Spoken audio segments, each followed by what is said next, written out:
Em nosso encontro de hoje, vamos continuar a desenvolver o princípio da tomada de atitude e vamos trabalhar inicialmente com o conceito de procrastinação, que é uma estratégia oposta à tomada de atitude. Vejamos então. A tomada de atitude significa, de acordo com o enunciado do nosso princípio, que nós devemos agir, mesmo quando isto possivelmente gere crises. E a procrastinação é, na verdade, o ato de atrasar os nossos atos, atrasar alguma coisa que deveria ser feita, baseado numa decisão emocional que faz com que aquilo que a gente deveria fazer, a atitude que a gente deveria tomar, nos pareça desagradável ou enfadonha, como pode ser o exemplo da imagem, né, da menina que precisa estudar alguns livros e não gosta disso, ou poderíamos ter muitos outros exemplos em nossas vidas. Entretanto, toda vez que nós procrastinamos, como Sêneca já ensinava na época do Império Romano, a vida passa. O tempo não para, e enquanto nós escolhermos adiar as coisas, isto é, enquanto estivermos fazendo uso da procrastinação, a vida passa, o tempo segue e as oportunidades são perdidas. De fato, a motivação para a procrastinação pode ser de muitas ordens. Vejamos aqui alguns outros exemplos. Existe o tipo de procrastinação chamado de perfeccionista. Né? As pessoas que são tão minuciosas que acabam gastando tempo demais nos detalhes de cada tarefa que elas iniciam. E então não cumprem os prazos que a gente espera. Esses são chamados de procrastinadores perfeccionistas. Existem outras pessoas que assumem tantas tarefas para o seu dia a dia que não conseguem sequer se organizar. Então, quando você olha para a pessoa, ela sempre está fazendo alguma coisa, menos aquilo que ela deveria. Este é o que a gente chama de procrastinador ocupado. Muitas vezes até está fazendo várias coisas ao mesmo tempo. Mas as coisas importantes, a gente sabe, é muito difícil conseguir fazer em paralelo com outras atividades. Coisas verdadeiramente importantes, a gente precisa ter foco e fazer elas com concentração total. Outro tipo de procrastinador, chamado aqui de procrastinador feliz, são aquelas pessoas que acreditam que só conseguem produzir resultados de qualidade, agir, né, de forma correta, tomar a atitude que precisa, somente na última hora, quando estiver sob pressão. Então, a pessoa acaba adiando tudo o que ela precisa fazer, na crença de que, quando não tiver mais jeito de adiar, esta é a hora que ela vai gerar o melhor resultado possível. É claro que, para a grande maioria das pessoas que têm essa crença, isso não é verdade. Trabalhar sob pressão, de fato, é muito mais difícil do que a gente trabalhar de forma gradual. E existem vários outros tipos de procrastinação. Não temos aqui o objetivo de esgotar esse tema, né? É um tema bastante documentado na literatura, mas temos mais alguns exemplos aqui. Existe o tal do procrastinador sonhador, né? Aquele sujeito que, de fato, planeja todas as etapas daquilo que ele quer realizar, dos seus projetos, dos seus objetivos, mas ele para nisso. Ele nunca parte para executar as ações que ele planejou.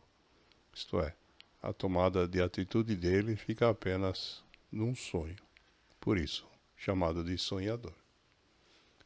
Outro exemplo é o relaxado. É aquele indivíduo que possui um baixo ou nenhum senso de responsabilidade e então simplesmente não se preocupa em fazer as coisas, a não ser em casos extremos, quando não tem jeito. E por último, esse é bastante comum, temos o que é chamado aqui do procrastinador preocupado, que é aquele que não executa as ações porque tem medo de fracassar. Tem receio que as ações não saiam como esperado, e então, no intuito de não passar por esse sofrimento que ele imagina que o fracasso vai gerar, ele acaba adiando tudo, simplesmente por medo do que possa dar errado. Nós já vimos que o erro faz parte do processo, né, e que isso não deve ser motivo para a gente deixar de agir. Complementando esse conceito, temos algumas reflexões como essa aqui do William James, um dos pioneiros da psicologia nos Estados Unidos, que diz que devemos fazer com que as coisas aconteçam. Nada é mais exaustivo do que a eterna pendência de uma tarefa incompleta. Isto é, quando a gente se propõe a fazer alguma coisa e ela nunca sai da lista das coisas não feitas, isso acaba se transformando num peso muito maior que de fato cansa a gente. E Aristóteles já ensinava, né, que esse processo, mesmo que ele não seja dominado 100%, é um processo que engloba o aprendizado, quando ele diz que é fazendo, é agindo que se aprende a fazer aquilo que se deve aprender a fazer. Se a gente não sabe, não tem problema. Vamos aprender fazendo. Todos nós temos a capacidade de aprender na prática, além de toda a nossa capacidade de aprender na teoria. Portanto, a procrastinação deve ser substituída por ações, né, pela tomada de atitude, no único instante do tempo que nós de fato podemos fazer isso, que é agora. E nesse sentido temos aqui várias reflexões que nos incentivam então a tomar atitude imediatamente. Charles Chaplin diz que cada segundo é tempo para mudar tudo para sempre. A qualquer momento nós podemos tomar uma atitude que de fato mude nossas vidas de forma radical. Martin Luther King disse a mesma coisa em palavras semelhantes, quando nos ensinou que o momento é sempre adequado para fazer o certo, ainda com a preocupação de deixar de lado o mal. Quando no que nós queremos fazer é o certo, diz ele, qualquer momento é hora. Essa mesma ideia também já foi descrita na antiguidade. Confúcio dizia que é mais fácil vencer um mau hábito hoje do que amanhã.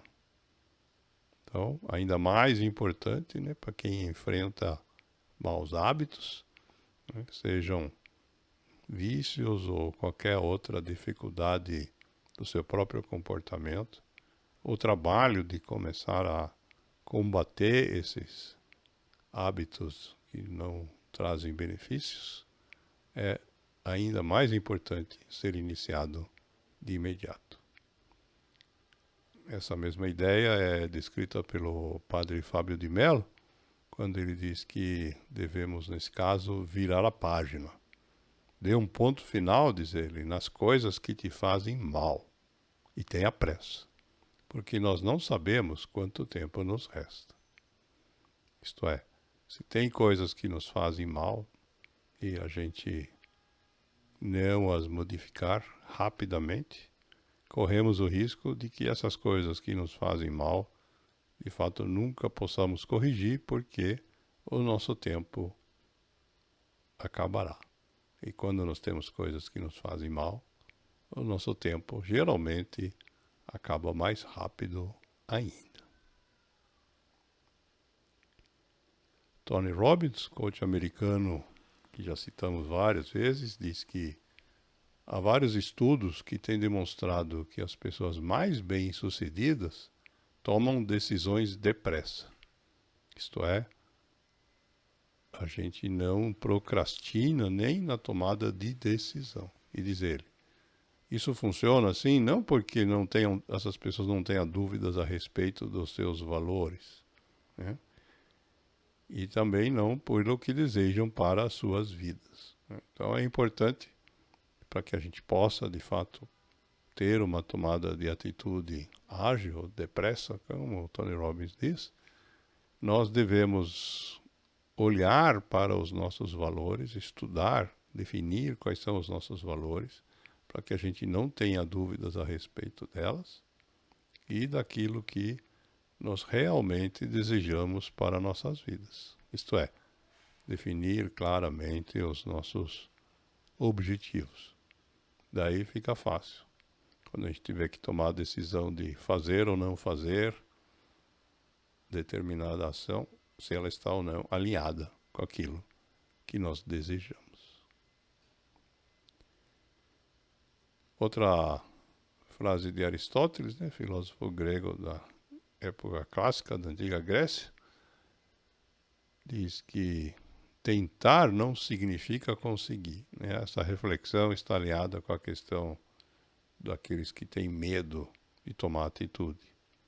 Ele alerta, certamente quem conseguiu, tentou. Ou seja, para termos chance de conseguir, é necessário tentar. Quando a gente não tenta, é certeza que nós não conseguiremos atingir aquilo que a gente almeja.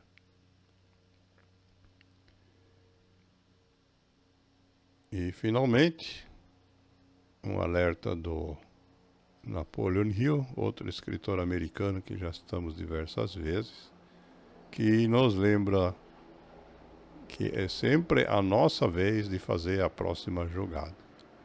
O jogo da vida não é um jogo de tabuleiro onde vão se alternando os jogadores. Uma hora as brancas, depois as pretas, vice-versa. Ou uma vez cada um, conforme a sequência do dado, não. Na vida, a cada instante, é nossa vez de fazer a próxima jogada. Depende de nós, a cada instante, tomar as atitudes que são necessárias para que a gente consiga chegar onde a gente mesmo deseja, que é absolutamente a receita para que a procrastinação não faça mais parte das nossas vidas.